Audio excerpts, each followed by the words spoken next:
before we begin, you need to get a sharp pencil, a rubber, and a piece of paper. So you will be writing a few things down and a bit of drawings.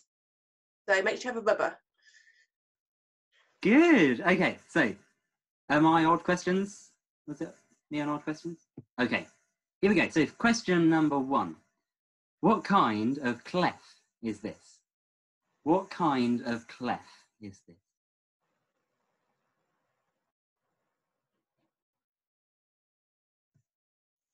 Question number 2.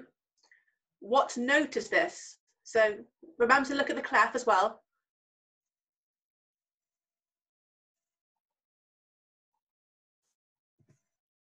Question number 3. What is the interval between these 2 notes? So this one's worth 2 marks.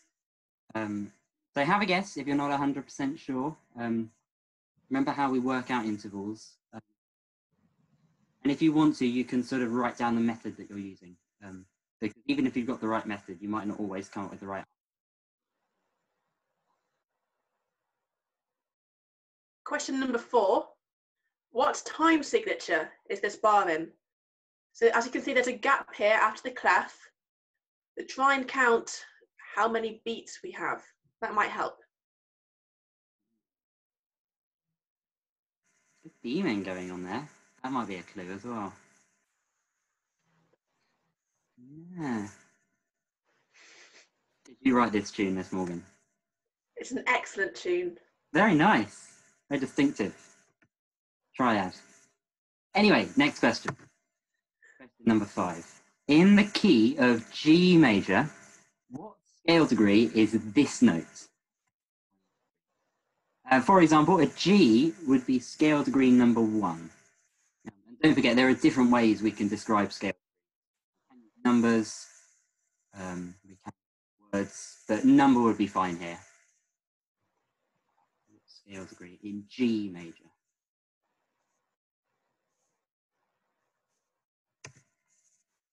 Question 6. Rewrite this bar with the correct beaming. So don't worry about drawing a stave. You can just write the notes out one by one. The notes don't matter. So try and work out, we're in 4/4. So try and work out what that means. And the beaming is not correct. None of it is correct. Yeah. Jazzy rhythm. Snazzy. Excellent. Okay, question number 7. Ooh, 2 parts to this one. So first part, what family of instruments does the bassoon belong to? Bassoon probably should be underlined. What family of instruments? And then the second part to the question, what stringed instrument has a similar range? So remember what range is for an instrument. I have a very low vocal range, whereas Miss Morgan has a much higher vocal range. Very high. Very high. But she can go low as well, of course. Yes, especially in the mornings. Yes, versatile. So yeah, bassoon and a string instrument that has a similar range. Don't forget, if you need more time than we're giving you, you can just pause the video and we'll be very patient and wait. Question number 8. What is this symbol short for? So it says TR and it's got a full name. And I won't try and sing what it sounds like to you because it sounds very ridiculous. But it's a certain effect, mostly seen in orchestral instruments.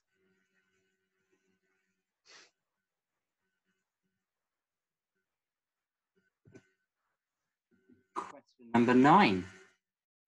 What major key has this key signature? So again, check the clef and then say what you see is my tip for this one. Read the question very carefully, because there is only one possible answer. Major key that has this key.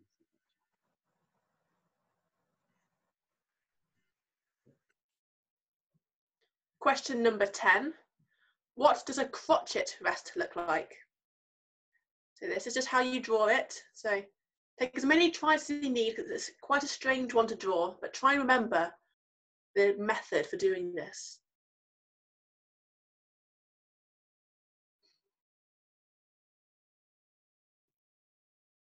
Question number 11. What is the technical name of the fifth note in a scale? And so there's a hint. A little bit more challenging than some of the other ones. But the hint is the first note in a scale. That should hopefully rejig your memory. So we're looking at the fifth note, the name for the fifth note in a scale.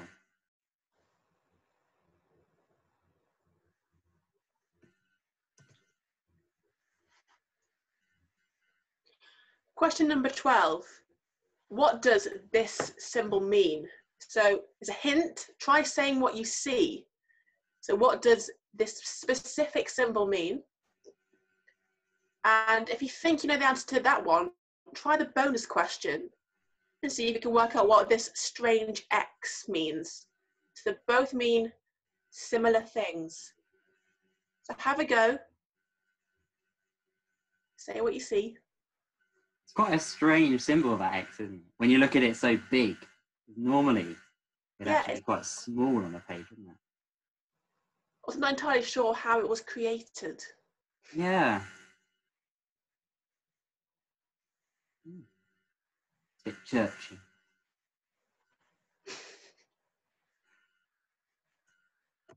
Okay, next question. Question number 13. What happens when there are two dots after a note? Two dots after a note. So I know I've spoken to some of you about, maybe not everyone, but yeah, we call these double dotted notes.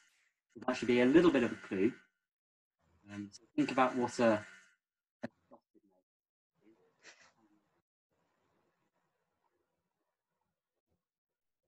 Yeah, if you don't know, just have a guess. No such thing as a bad guess.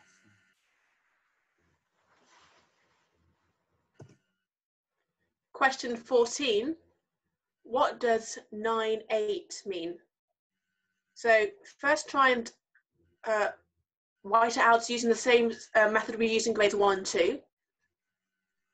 But also try and think, how do we actually count these beats in a bar? They're actually multiples of a smaller note value. So maybe a bit of a hint there. So the actual beats are slower than the little ones. Yeah, so this is verging on, well, because at grades 1 and 2 you only talk about one specific sort of flavour of time signatures, but then at grade 3 and 4 we get the second flavour. Yeah, we talk about this next week in the answers. Yeah, it's quite a fun topic. But yeah.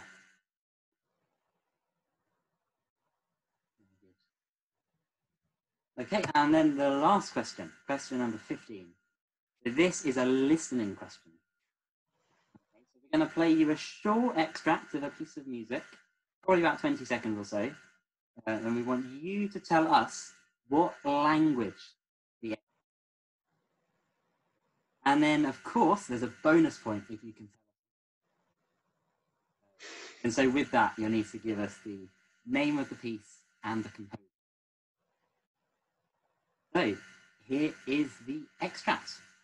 Deus in adiutorium meum intende.